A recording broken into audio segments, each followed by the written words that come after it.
Hello दोस्तों। भैया आज मेरे कमरे में सोने के लिए आ गए थे, लेकिन उनकी मौजूदगी की वजह से मैं वह सब काम नहीं कर पा रही थी जो मैं आमतौर पर रात के अंधेरे में करती हूँ, जिससे मुझे बहुत सुकून मिलता है। पर मुझे क्या पता था कि आज रात कुछ ऐसा होगा कि मैं पसीने से नहा लूंगी। उसने केवल 2 उंगलियों से मुझे पागल कर दिया, और अब यही सब मैं आपको अपनी कहानी में बताने वाली हूँ। मेरा नाम सरिता है। मैं 27 साल की हूँ और अब तक अविवाहित हूँ। मैंने अभी तक शादी नहीं की है और सोच रही थी कि शायद शादी करूंगी भी नहीं। एक बार प्यार में धोखा मिला था और उसी दिन मैंने प्यार करना ही छोड़ दिया था, क्योंकि मैंने ठान लिया था कि अब कभी किसी लड़के के चंगुल में नहीं फंसूगी। मैं एक कॉलेज में प्रोफेसर हूँ, एक भारतीय लड़की हूँ, सुंदर और पढ़ी लिखी और स्मार्ट भी हूँ। मेरे तन मन में नए जमाने की खूबी है। लेकिन कल रात जो मेरे भैया ने मेरे साथ किया, उसके बाद से बहुत कुछ बदल गया है और मेरी सोच भी अब बदल गई है। अब मुझे लगता है कि अगर कोई अच्छा लड़का मिल जाए तो शादी कर लेनी चाहिए। कल रात की बात है। मेरे भैया, जो 35 साल के हैं और आर्मी में हैं, और भाभी का हाल ही में एक बस दुर्घटना में निधन हो गया था। रात का समय था। हम लोग खाना खाकर कुछ देर टीवी देख रहे थे। फिर मैं और भैया छत पर टहलने गए। भैया ग्राउंड फ्लोर पर सोते हैं और मैं फर्स्ट फ्लोर पर मेरे बगल वाले कमरे में मेरा छोटा भाई सोता है। रात के करीब 12 बज चुके थे और हम दोनों नीचे आ गए थे। तभी भैया मेरे कमरे में आए और बोले, सरिता अभी नींद नहीं आ रही है, चलो बातें करते हैं। हम दोनों बिस्तर पर लेटकर बातें करने लगे। बीच बीच में भैया अपने मोबाइल पर खेल रहे थे और मैं भी अपने मोबाइल पर लोगों के स्टेटस देख रही थी। तभी जोर से बारिश होने लगी और हल्की ठंडी हवा भी चलने लगी, जो हमें बहुत पसंद थी। देहरादून की हवा वैसे भी बहुत अच्छी होती है। कुछ देर बाद भैया सोने लगे। मैंने कहा, भैया आप अपने कमरे में जाइए, आपको नींद आ रही है। भैया नखरे करने लगे और बोले, सरिता तंग मत करो ना प्लीज। ऐसा कहकर उन्होंने अपनी आंखें बंद कर लीं और 2 मिनट के बाद गहरी नींद में चले गए। मैं उठकर बाथरूम में चली गई और अपने कपड़े बदल लिए, क्योंकि मुझे टाइट कपड़ों में नींद नहीं आती है। फिर मैं वापस आकर बिस्तर पर लेटी और मोबाइल पर कहानियां पढ़ने लगी। आजकल मुझे बहुत सारी बेहतरीन कहानियां पढ़ने को मिल रही हैं। मेरा भैया सो चुके थे और मैं वह सब नहीं कर पा रही थी जो मैं आम तौर पर रात के अंधेरे में करती हूँ, जब मैं अकेले सोती हूँ। लेकिन आज भैया की वजह से मैं ज़्यादा कुछ नहीं कर सकती थी, इसलिए मैंने मोबाइल रखकर सोने की कोशिश की। लेकिन कहानी के विचार मेरे मन में घूम रहे थे और नींद मुझसे दूर हो गई थी। रात गहरी हो रही थी और मेरे मन में एक अजीब सी बेचैनी घर कर रही थी। नींद तो थी ही नहीं, और दिमाग में वही कहानी चल रही थी जो मैंने सोने से पहले पढ़ी थी। उस कहानी ने मेरे अंदर एक अजीब सी हलचल मचा दी थी और मैं खुद को शांत नहीं कर पा रही थी। भैया पास में ही सो रहे थे और उनकी नींद की आवाज़ ने मुझे और भी उलझन में डाल दिया। अगर वो वहाँ नहीं होते तो शायद मैं खुद को उस कहानी का हिस्सा बना लेती और वह सब करती जो मुझे रात के अंधेरे में अकेले करने में सुकून मिलता है। लेकिन आज की रात कुछ अलग थी। मैं अपने ही ख्यालों में खोई हुई थी। तभी अचानक भैया ने करवट बदली और सीधे हो गए। मेरी नज़र अनायास उस दिशा में पड़ी और जो मैंने देखा उसे देखकर मेरे पैरों तले ज़मीन खिसक गई। भैया ने बहुत पतली कपड़े पहने हुए थे और उसकी वजह से कुछ ऐसा दिखाई दे रहा था कि देखकर मुझे शर्मा गई। मेरी स्थिति और भी जटिल हो गई थी। शर्माना तो दूर, मैं अपनी नज़रें उस पर से हटा ही नहीं पा रही थी। मन में एक अजीब सी उथल-पुथल चल रही थी। एक तरफ मैं खुद को काबू में रखने की कोशिश कर रही थी और दूसरी तरफ मेरे अंदर की बेचैनी बढ़ती जा रही थी। सच कहूँ तो अब मुझसे और सहा नहीं जा रहा था। हर पल ऐसा महसूस हो रहा था कि अगर मैंने खुद को काबू नहीं किया तो कुछ भी हो सकता है, और यह स्थिति मेरे लिए रुक पाना नामुमकिन होगा। मेरे दिल की धड़कनें तेज हो गईं और मन में डर समा गया कि अगर कुछ गलत हो गया तो भैया मेरे बारे में क्या सोचेंगे, भैया की नज़रों में मैं कैसी नज़र आऊंगी। इन सवालों ने मुझे और भी बेचैन कर दिया था। लेकिन दूसरी तरफ मेरे मन में एक गहरी इच्छा भी थी जो मुझे बार बार उस दिशा में खींच रही थी, जैसे कि जो कुछ भी मैं सोच रही हूँ उसे पूरा कर लूं। मेरे अंदर की जद्दोजहद अब चरम पर थी। हर पल मैं खुद से लड़ रही थी। लेकिन कहीं न कहीं मन के किसी कोने में वह पुरानी कहानी फिर से उभरने लगी थी और उसी वजह से मेरी इच्छा और भी बढ़ रही थी। अब सवाल यह था कि क्या मैं भैया को इस तूफान से बचा पाऊंगी या फिर भैया मुझे अपनी पकड़ में ले लेंगे। रात का माहौल पहले ही अजीब था और फिर भैया का फ़ोन बजने लगा। शायद किसी ने उन्हें मैसेज किया था और वह फ़ोन मेरी साइड में ही रखा हुआ था क्योंकि भैया ने उसे चार्जिंग पर लगा दिया था।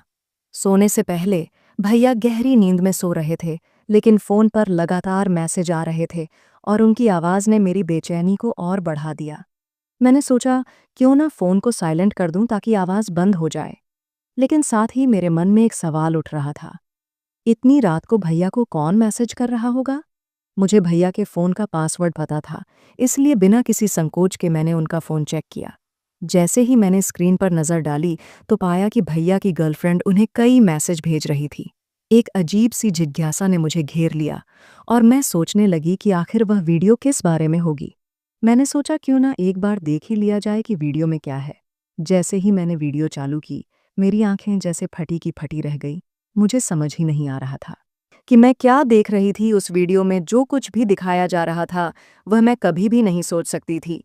एक वीडियो खत्म हुई तो मेरे अंदर अगले वीडियो को देखने की तीव्र इच्छा जाग गई। मैंने फिर अगली वीडियो पर क्लिक किया और पल भर में सारी वीडियो देख डाली। हर वीडियो ने मेरी हालत और भी खराब कर दी। मुझे समझ ही नहीं आ रहा था कि मैं यह सब क्यों देख रही थी। मुझे यह इतना अच्छा क्यों लग रहा था। फिर भी मैं रुक नहीं पा रही थी। मेरे हाथ कांप रहे थे, लेकिन मेरी नज़रें स्क्रीन से हटने का नाम नहीं ले रही थी।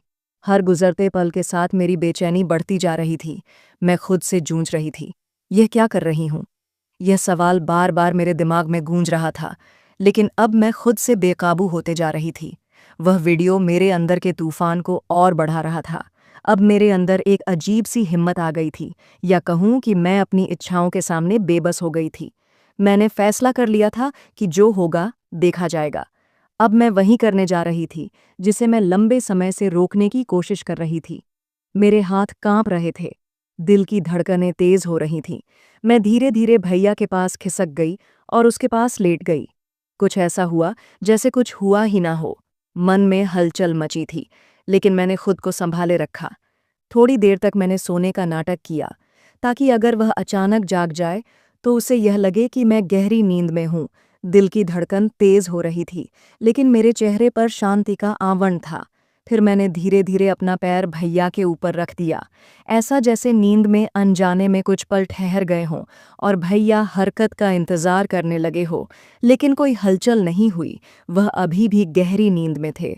मुझे अपने पैर पर उसकी गर्मी महसूस हो रही थी और कुछ और भी उसका शरीर शांत पड़ा था। लेकिन उसके मन के भीतर एक और कहानी चल रही थी। मेरे पैरों के नीचे उसका आकाश साफ साफ महसूस हो रहा था और उसकी कड़क आवाज़ ने मेरे अंदर की सारी उलझनें और बढ़ा दी थी। मेरी धड़कनें तेज हो गई थीं और वही डर जो मुझे हमेशा था, अब सामने था। अब मैं खुद को रोकने में नाकाम हो रही थी। हर गुजरते पल के साथ मेरे अरमान और भी मजबूत हो रही थी।